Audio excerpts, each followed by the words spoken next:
Hey, this is International Master David Pruess from Chess.com, and just following up on my little news rundown of the day with some of the greatest games that were played yesterday in chess events around the country and world. This one here comes from the U.S. Chess League and pits young international master Mackenzie Molner with the white pieces against Grandmaster Julio Becerra with the black pieces.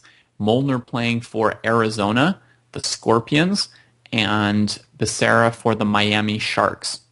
And actually, I have a pretty important comment to make just about this very first move, the opening choice by Julio. Becerra is a big e4, e5 player. That's his main normal opening as black. He's very good with it. And I'm really surprised to see him play c5 against Molner. It makes me wonder if he's afraid of Molner's Evans Gambit or something weird like that. But regardless, I think Julio's best choice should probably really have been to play e5, his main opening, and to deal with whatever Mackenzie plays there. But playing into the Sicilian is actually playing into Mackenzie's even bigger strength. Mackenzie Molner is a great open Sicilian player, and I think he's much better in this kind of position than in the e4, e5 openings. And especially this particular opening here, the Richter Rouser, this is like a great one for Mackenzie because white almost always has a direct attacking way to play this position. So if Julio wanted to play the Sicilian, I would have recommended something like the Sveshnikov or the Accelerated Dragon that would be more positional. But he plays a very, very sharp line here with a6, bishop d7. And white's plan is to play g4. That's why black's playing this h6, h5 thing. White's plan is to play g4, and then at some point he'll play g5. But the move order with h4 first defends the bishop against knight takes e4 type tactics. So h6 chases the bishop back, and then h5 prevents g4. And we are definitely now in territory for a sharp game. It's normal to put the bishop back here, by the way, once black's played h5. It's a good square to be on. Defended by the h-pawn, putting some pressure on this diagonal. And black continues to develop his counterattack. And it's not easy to see here how white is going to get his own attack going. For the moment, b4 is a big threat because this knight would have nowhere to go. So he just defends that threat. And now he starts his attack suddenly and quickly. And the point is that even though he gives up this g4 square, whatever black does, white is planning to just play e5, sacking a pawn and blowing open the center. So Becerra went to c4, he took it, and pushed e5. Now if black takes, black is in really, really dire shape here because knight moves can probably already be answered by any knight move from the white knight on d4, and there are going to be devastating threats coming down this file. So Becerra actually played a tricky move, and I think he probably saw e5 coming and thought that this move here would absolutely deal with it. d5, keeping what looks like a solid central structure. And, I mean, the brilliant part about it is that it sacks the knight, but when he takes back, this bishop is trapped. Right? So in a sense, he's getting white's dark squared bishop because white has trapped it with f4 and h4, and leaving himself with a very, very nice central formation. That's in theory.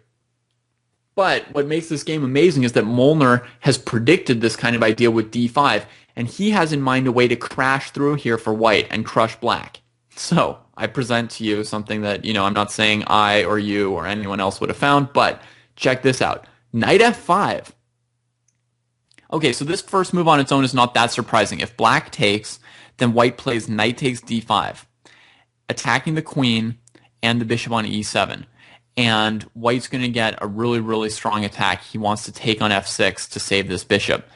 But he's got the rook coming in. He's got the queen threat to d7. There's no proper defensive move for black here.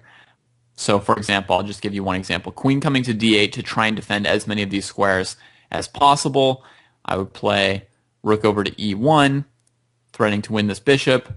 Black has to block the file, and then knight f6 check, sacking the knight, and queen d8 check, bishop d8, rook d8, checkmate. Okay, so just one example of why in this position black wouldn't be able to move the queen somewhere to defend all these squares in the center. So Julio took the bishop on g5, and Mackenzie now trades the bishop on e7, and Julio takes back. Now, Molner could just take back on g5 here, right? And he could try and say, hey, this bishop's not the best blocked in by these pawns, and black's a little bit weak on the dark squares, plus his king's sort of in the center.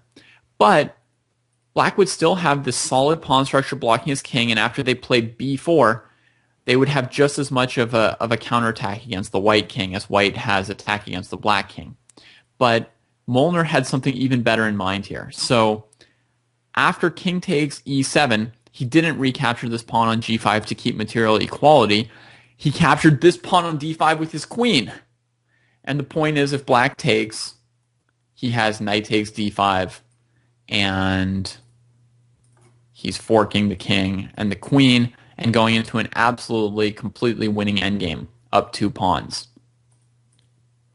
So the queen comes into d5, and Julio moves his queen to defend the bishop on d7 and avoid the fork. But, you know, now Molner has 2 extra pawns. Or sorry, now Molner has an extra pawn because he took the pawn on d5. And after the king moves, he smoothly continues his attack here, bringing out the other rook. It looks like it's on a dead file, right? But it's just developing the pieces, and it's good. Getting all the white pieces into the game. And you see white's just staying centralized with every piece. Very, very tough for black to deal with this. Here he's looking at moves like f5 to go after the e8 bishop, or possibly knight d5. And so Becerra runs to a queen trade, but this position here, Molner's up 2 pawns in the endgame. No difficulty for him to win this. He simplifies down, defends his pawn, keeps his rook active, and here Becerra is getting a little bit of counterplay with the rook on g4. But meanwhile, Molner has got something even better than counterplay, which is play, right? Like, he's queening his pawns. And he comes down the board. The king gets over just in time to stop the b pawn, but can it stop the b pawn and the c pawn and the rook? No. So Julio resigned. And that was a great game by Molner, which was the deciding game to win the match for Arizona on board 1. I hope you enjoyed this video, and I'll see you around on Chess.com.